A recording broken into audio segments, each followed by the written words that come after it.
What are talents? Are talents synonymous with technical skills you can develop? Are they something you're born with? Can you list or quantify talents, or are they simply the undefinable about a person? Depends on whom you ask. In Kenya, different institutions are known to nurture talents and are famous in the creative world. Let us dive into the story and get to know the progress of one of the most famous institutions in Kenya, the Kenya Cultural Center, incorporating the Kenya National Theatre.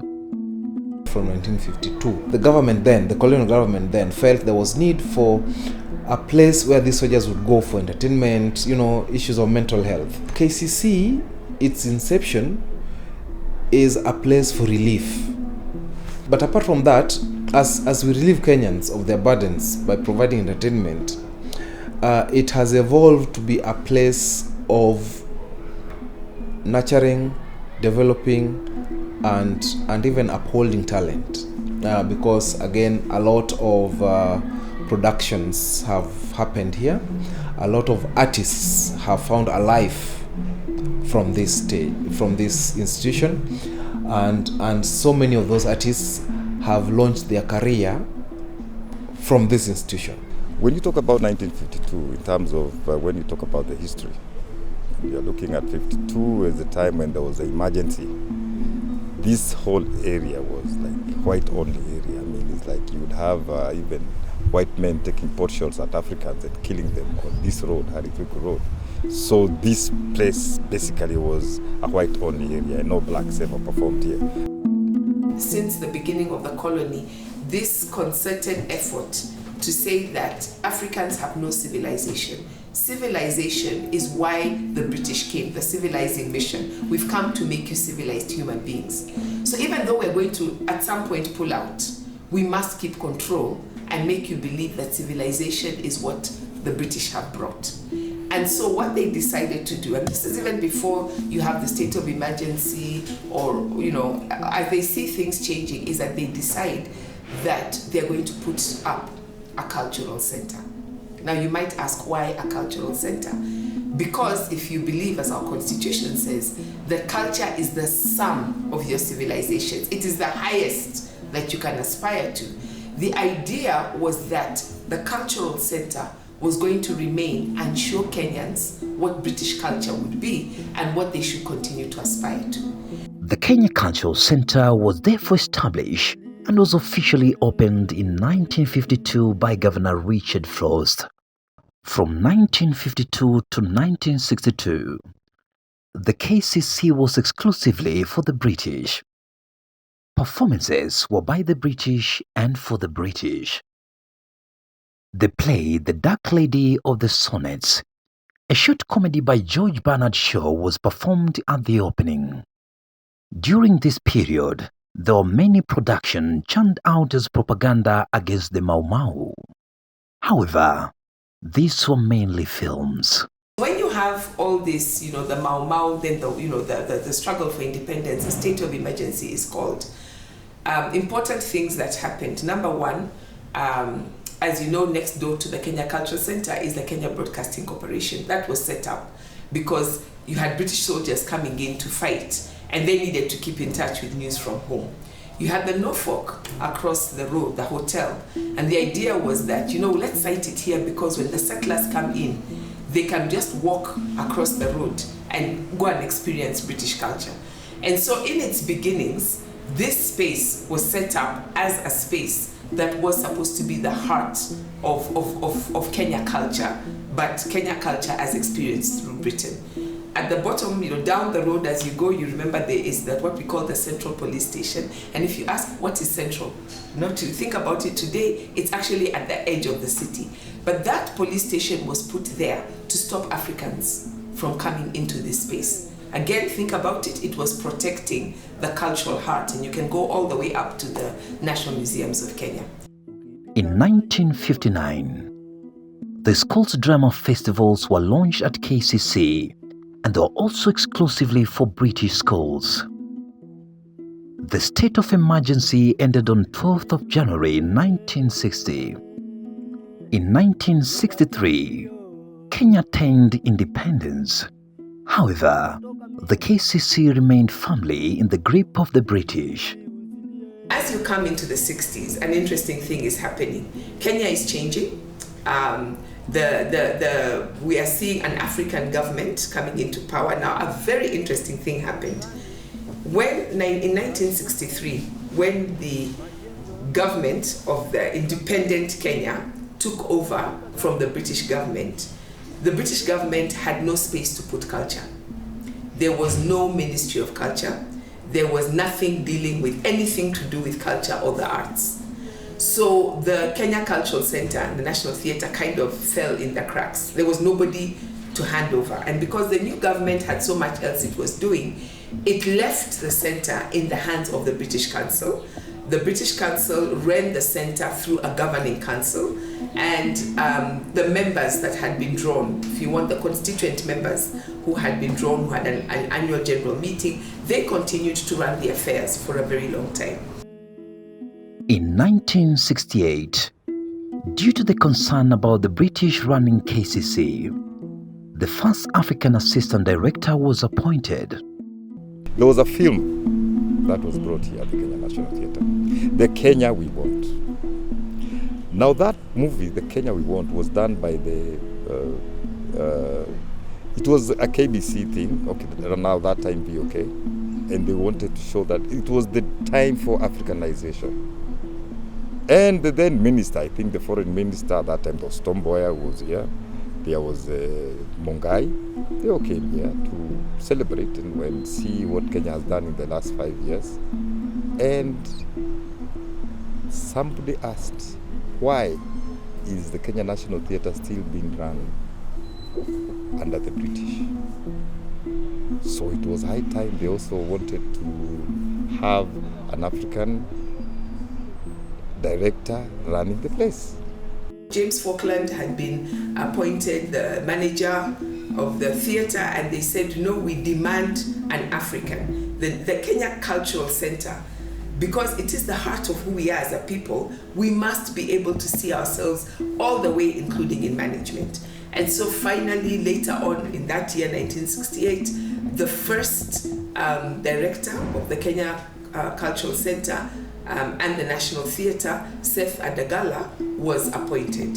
And it really is at that point with Seth Adagala there, it wasn't easy for him, and we must then think about this space as a site of struggle, that we began to see the academics across at the university and the artists at the Kenya Cultural Center and the National Theatre really beginning to fight for control of the space, for Africanization of the space. His first task was to rejuvenate the drama school, and this time there was a deliberate attempt to reach out to Africans.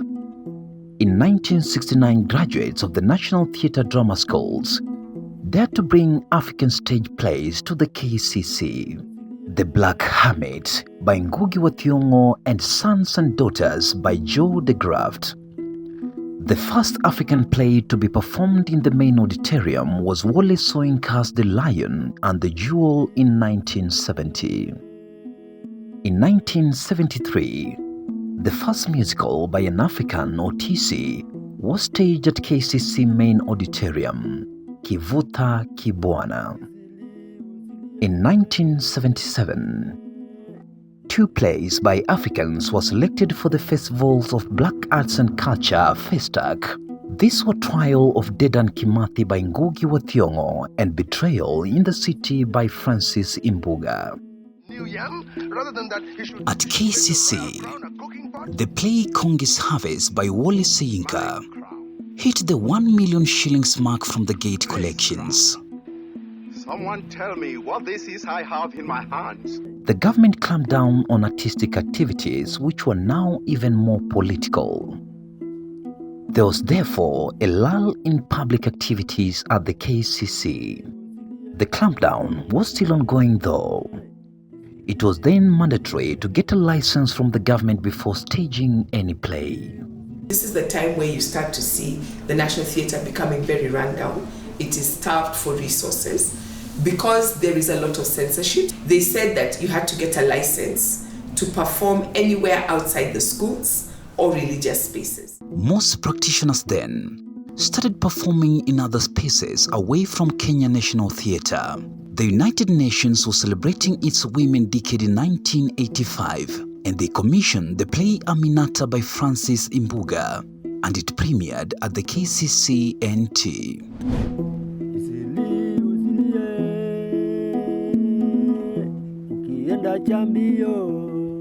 In 1992 to 2002, performances from examinable texts from schools, popularly known as setbooks, became main event at Kcc-Nt. It was also in this period that the Ministry of Culture started forwarding managers to the Kcc-Nt. Although most of the artists could not perform at KCC, there was a rise in community theatre. This was the period when HIV and AIDS hit the nation. In 2002 to 2012, the political space was now a bit more tolerant. Generally, this led to the introduction of the stand-up comedy in the Kenyan art scene. Practitioners also came back to the theatre for public shows and competed for the space with setbook artists. Most influential figures in the industry today were molded in this era. Our performance today will be an introduction, as Chai says. Plays in vernacular also made a comeback, with Luo and Kikuyu plays leading the charge. Between the period of 2012 to 2022, the center conducted key events, and this was the festivals and award era that had an impact on the theatre industry. Among those that were launched and held at Kcc-Nt were Sanaa Theatre Awards, Riverwood Awards, and the Kenya International Theatre Festival.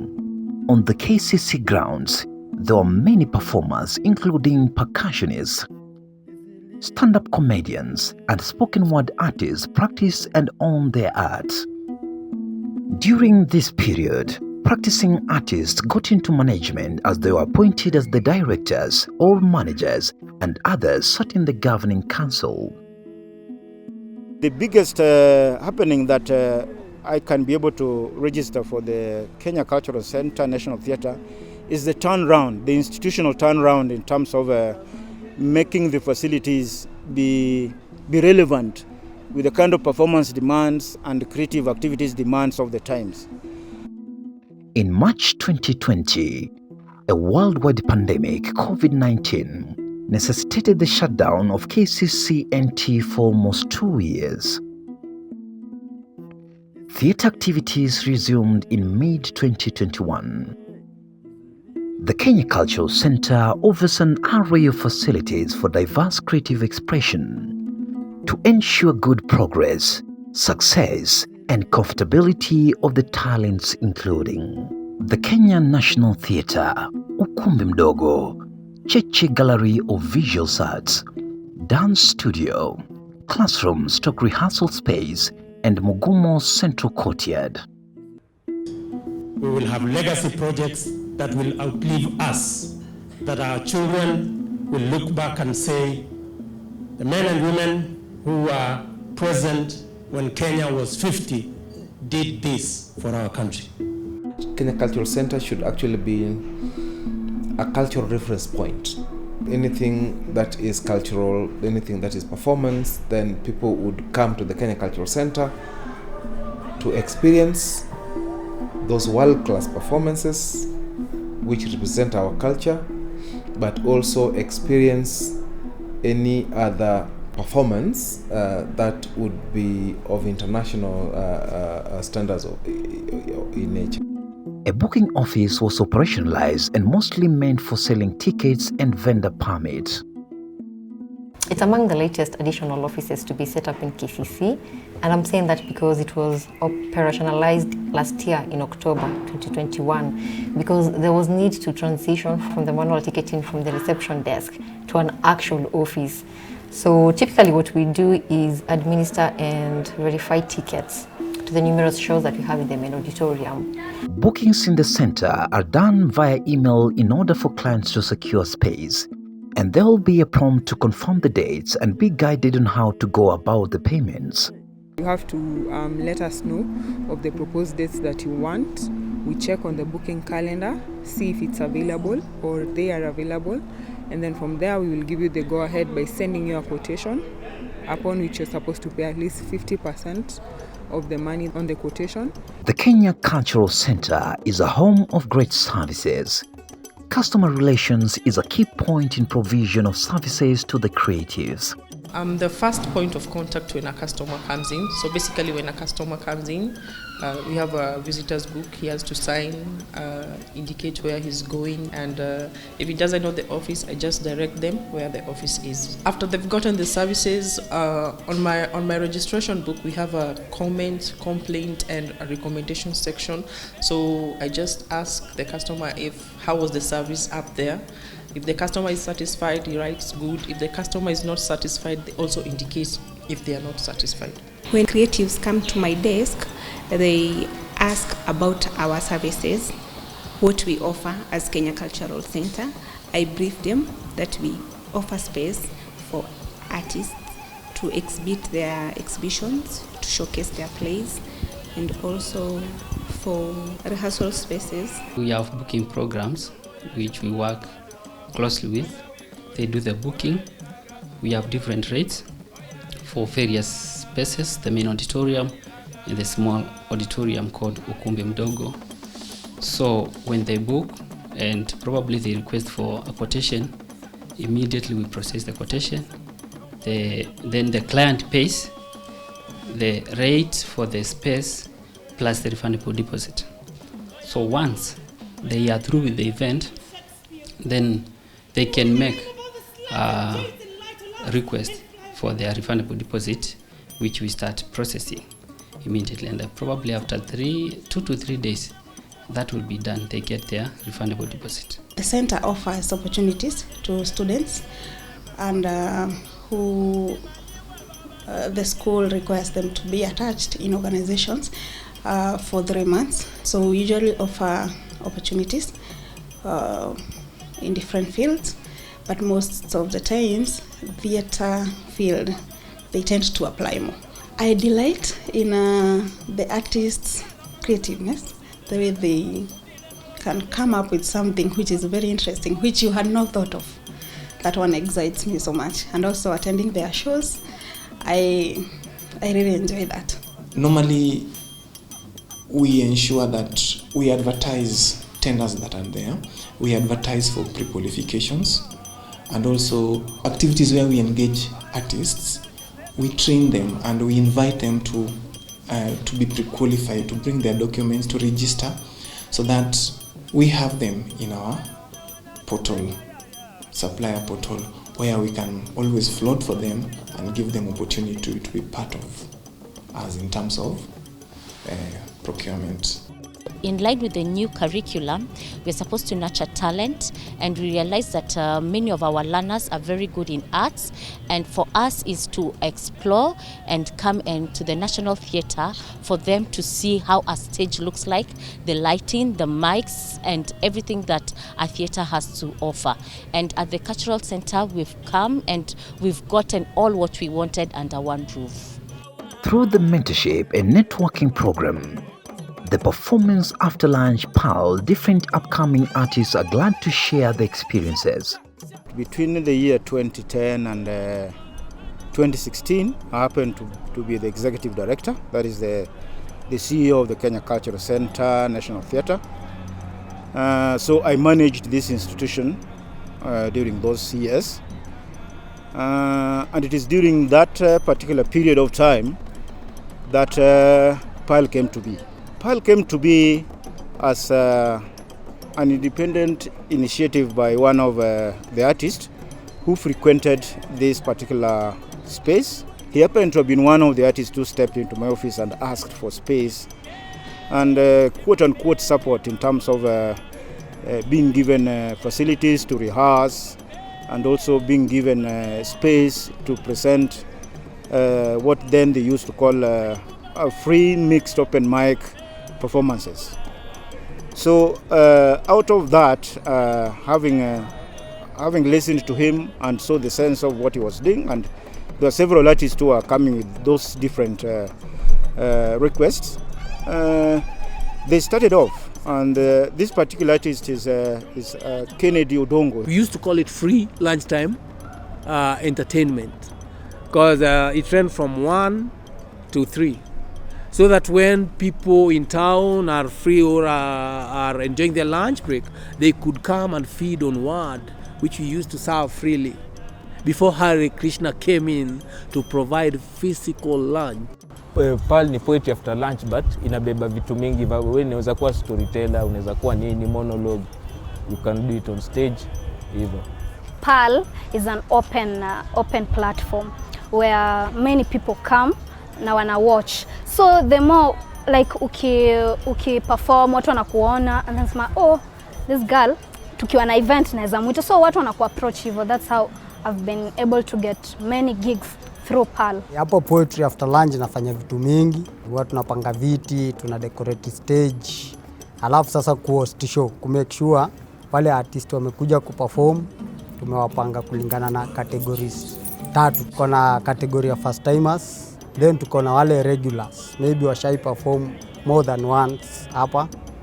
Alafu tuko na the last set inajulikana kama bubu game. Hii bubu game hainaga MC. Ni set tumepanga watu wanafuatana tu sequence one after the other. So imenisaidia sana, pia nika interact na watu different, na ikani create ile opportunity yenye kwa Bible wanasemaga your talent ita open doors na itafanya udaini na kings. So ikani open your opportunity hapa KCC. When I joined PAL, I met a lot of people. Somebody like Jalango was just sitting here under the tree watching what we do, and then he could stand up and give an appreciation. Not that he was the Jalango you know today, back then he was just like all of us here. But now when you hear his story, that's also another inspiration, that the people we were with here, they all became great, So it means we were in a very safe place. So that really avoided a lot of bullets in my life, because as a youth, there are so many bullets that we face. You can go into a lot of drugs, go into crime. But when you come here, your parents, hata akisikia mzazi akisikia uko hapa, anasema acha mtoto wangu akae hapa forever. So it really changed the people we have. We connected with great people, we nurtured people, and now it's a movement, a big movement. Truly, growth is exceptional and is easily visible in Kenya Cultural Center. Kenya Cultural Center is for the artists, and it is an institution that the government has put for their use to develop the creative sector. But then there is the need for responsible use, because then responsible use makes the use sustainable and makes the artist that comes tomorrow have the space. So we would encourage the artists, let's use the space. You are welcome to use the space, but we are using it responsibly as we have done in the past. Kenya Cultural Center is the oldest cultural institution in the country. We need to note that. And having gone through several problems, in 1952, there was the Mau Mau, so there was a problem within the space. Having gone through, these ups and downs as an institution, it is just important to look back and see what have we done within the 70 years and just celebrate those achievements. So yes, as the oldest cultural institution, there's need for celebration.